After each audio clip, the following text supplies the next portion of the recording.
Muito boa noite. A RTP recebe hoje em direto e, como tem sido o hábito, os principais candidatos das forças políticas que concorrem às legislativas do dia 18 e que não tinham até agora lugar na Assembleia da República. Promovemos o debate, mais uma vez, a partir das instalações da Nova SBE, em Carcavelos, em absoluto horário nobre da televisão pública portuguesa. Há pouco mais de um ano havia 10 partidos ou coligações nestas circunstâncias. Hoje são 12, o que obrigará, e peço desde já a colaboração de todos os candidatos, a um esforço de concisão nas respostas e contenção nas interrupções.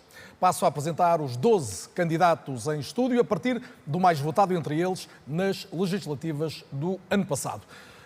Márcia Henriques, presidente do RIR, Reagir, Incluir, Reciclar. Deixe-me acrescentar o ADN, o RIR, o ERGT e o PPM, se eu não estou em erro, são as 4 forças que estão em todos os círculos eleitorais, os restantes estão, em algumas, noutras não. Muito bem. Está colocada a sua nota. Vamos à ministra da Márcia Henriques agora. Obrigado, Joana. Os portugueses são Márcia trabalhadores. Henriques, porquê é que os portugueses devem preferir dar uma oportunidade ao RIR? Boa noite. Antes de mais, obrigada pelo convite. Porque nós queremos e temos a certeza que vamos representar quem ainda não se sente representado. Há uma enorme abstenção em todos os atos eleitorais, há um enorme número de indecisos e nós temos a certeza que as propostas que apresentamos são propostas que colocam as pessoas no centro da decisão política e não os interesses de alguns. E, portanto, este discurso de bom senso, de igualdade, de segurança, de dignidade que se pode trazer para o cenário político português faz falta e as pessoas cada vez mais se identificam com o nosso discurso. Nós sentimos isso na rua, nas campanhas... É verdade que subiu nas últimas eleições em relação às anteriores, mas tem de multiplicar muito a sua votação para conseguir estar no Parlamento. Não é impossível. Não é impossível, por isso estamos aqui e aproveitamos todos os momentos para aqui estar e para tentar passar a nossa mensagem. Claro que seria mais fácil se tivéssemos a oportunidade que todos os outros partidos têm, os com assento parlamentar.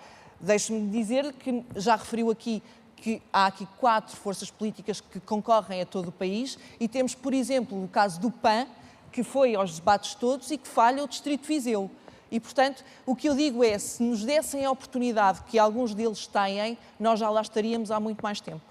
Obrigado, Márcia Henriques. Filipe, a Joana não me respondeu isso, mas agora tenho que ouvir a Márcia Henriques. Márcia Henriques, o RIR propõe um alargamento dos horários de prolongamento escolar. Toco aqui na questão da educação, que também é uma questão decisiva e ainda não falámos dela hoje. Está no vosso programa. Eu pergunto, isto pode ser mais cómodo para os pais, que podem ter os filhos mais tempo ocupados, mas há muita gente que diz que os miúdos deviam era passar menos tempo na escola e não tanto tempo na escola.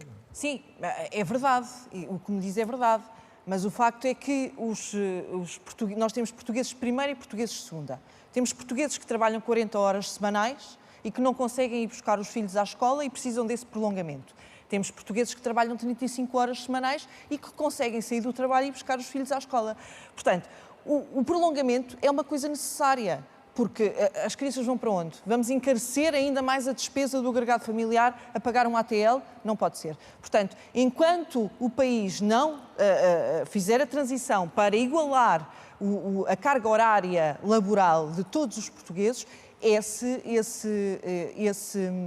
alargamento tem que ser feito. Mas aumenta a carga horária dos profissionais da educação, não é? Vocês também querem, por exemplo, limitar as 35 horas profissionais da educação, não, porque não são os professores que ficam com as crianças depois de... Alguém tem lá que tem que ficar. Com certeza, alguém tem que ficar, mas o Estado faz turnos com os funcionários, não é? Não vão trabalhar 10 e 12 horas seguidas. Turnos existem. Aliás, à semelhança do que também existe na saúde, é falta, efetivamente, de gestão, porque vamos imaginar, nesta falta de médicos e do encerramento das urgências, nós tivéssemos uma empresa que tivesse a necessidade de trabalhar 24 horas por dia e 7 dias por semana, nós tínhamos que saber escalar os funcionários. Portanto, há falta de gestão, sim, porque não podem dar folgas e férias aos médicos ao mesmo tempo, em todo o lado. Portanto, há falta de gestão. Mas também há a falta de eficácia na gestão.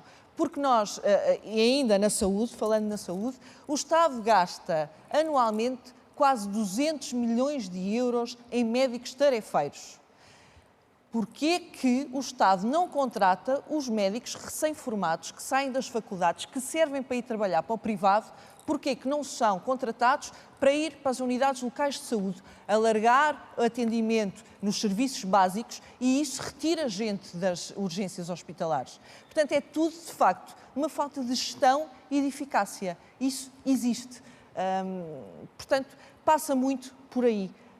Um olhar no futuro de Portugal e, de facto, aplicar medidas que sejam benéficas a todos e não aos negócios de alguns. Falar em negócios, Feliz, é a vez da Márcia Henriques. Não, eu não vou ter tempo de dar a palavra a toda a gente, eu tenho de dar a palavra a toda a gente. É a vez da Márcia Henriques. Márcia, um dos focos do RIR é a habitação, tem uma série de propostas, entre elas a ideia de reduzir a carga fiscal sobre as rendas e eu pergunto que efeito é que espera, é sobre as rendas para que os senhorios, os proprietários paguem menos, é isso? Não, nós temos de tornar o mercado de arrendamento apetecível, coisa que não existe, não é, neste momento não é possível. Porquê? Porque, vamos imaginar, da renda tem que tirar a taxa de condomínio, tem que tirar o seguro, tem que tirar o IMI, tem que tirar uma série de despesas e, no final de contas, não compensa um senhorio arrendar uma casa por 400 ou 500 euros. É impensável.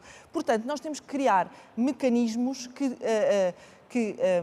tornem o mercado de arrendamento atrativo.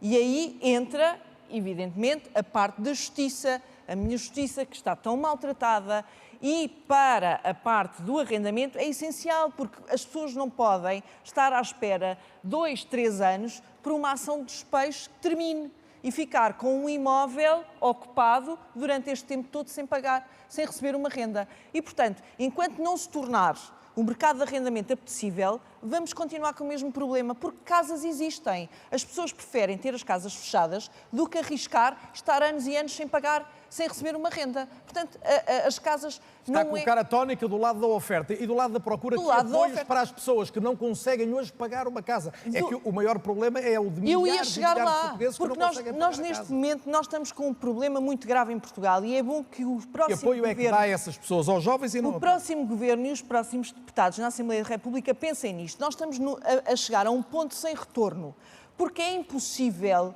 para uma família e um português pagar uma renda a ganhar o ordenado nem a 800 euros chega.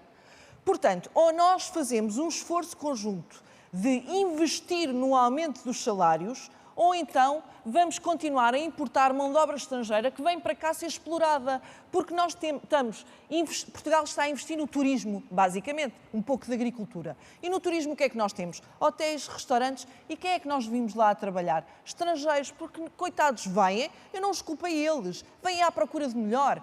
Vêm trabalhar 10, 12 horas... E não há portugueses que cheguem para trabalhar nesse setor? Não há, mas se for ao estrangeiro há. Porque nós vimos portugueses a trabalhar lá fora, a trabalhar em hotéis, em supermercados, nas limpezas. Porquê? Porque ganham mais.